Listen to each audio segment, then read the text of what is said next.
I'm really excited. I've heard from a lot of people who wrestle in college, especially D1, that they say, everyone in, high school doesn't matter. Everyone in college is a state champ.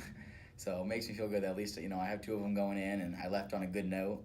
I have that thing I do where I kind of yell before matches, and I kind of got known for it. I was walking down the street after the dome, after a state, and some of the Curtis wrestlers stopped me. They're like, "Hey, can I get a video of you doing that for my friends?" And I've had tons of people come up, and whenever I walk by, they'll start barking. It's just kind of yeah. My coach described it. He was talking about it, and he said it's almost like an alter ego.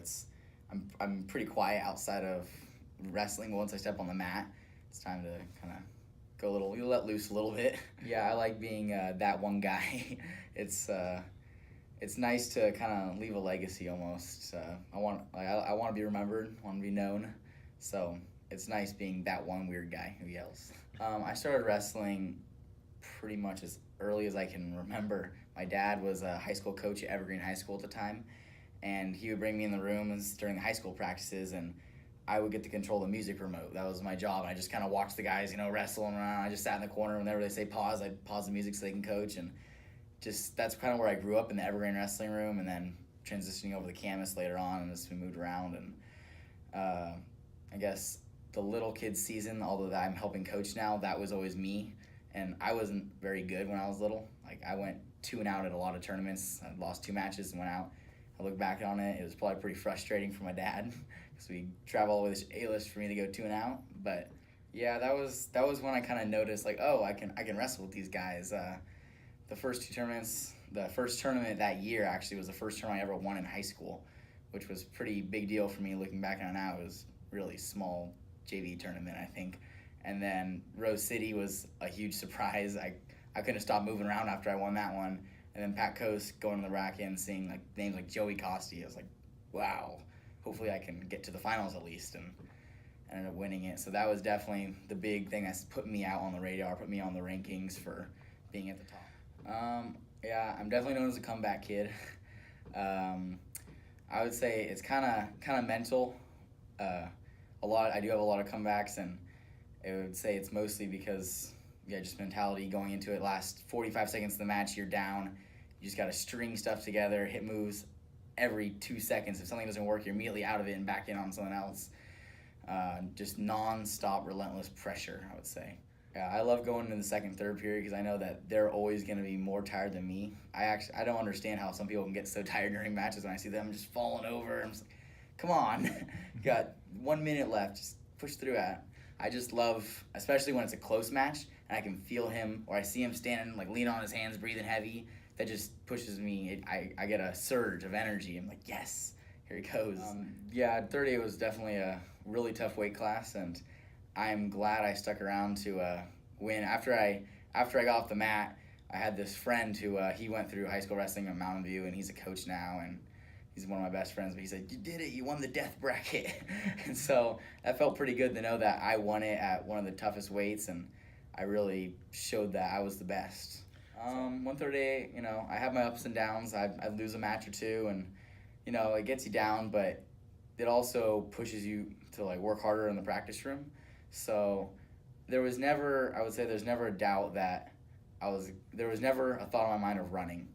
It was never the thought. At one point I was staying down really low on my weight. It's like, I could make 32 if I want, but I didn't want to run. I didn't want to be that guy. I knew everyone would be trashing me on the message board if I did too. See, I was a small 38 for the most part, and a lot of the guys were bigger. But yeah, I knew it wouldn't come down to quite just strength and speed. I'm not the quickest guy either.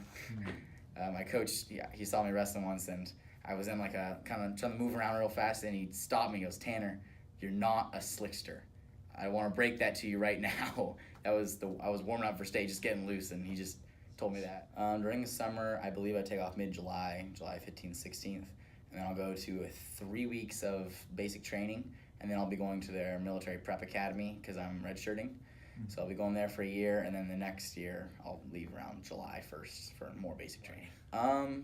Honestly, I expect it to be kind of fun. I watched some videos of it, and it all just looks like obstacle courses, and I'm no stranger to people yelling at me and telling me to do push-ups and stuff. I've been to plenty of wrestling intensive camps where their goal is to break you. So I'm not really worried about it. I'm pretty excited. I'm more worried about the academic load, but definitely my mom and dad. My dad's been my coach forever. It's gonna be weird not having him in my corner in college. My mom, she's on it all the time for tournaments, making food, washing my gear. My little brother, my older sister. My older sister, I was always kind of fell in her shadow almost. So it was almost driving me to achieve. Watching my little brother, I get really pumped up for my little brother's matches. If you've ever seen me in the corner for those. His name's Porter, right? His name's Porter, yeah. And also Coach Von Bauer and Constantine and Zane and many others that I can name. They've helped me so much. Corey, when I was a freshman, I couldn't drive yet, so he would kind of take me places if I needed to go somewhere, and sometimes I couldn't get home, so he would take me to his house until my mom could come pick me up, and we'd have Friday technique night, and he'd put down blankets in his hardwood living room floor. We'd show technique while his wife sits there watching like cat videos on YouTube, and we're showing overtime shrugs. I actually hit one of them moves in the state tournament. It was so yeah. Yeah, there was definitely a change in the room from last year, this year. It was more intense, I'd say, for sure.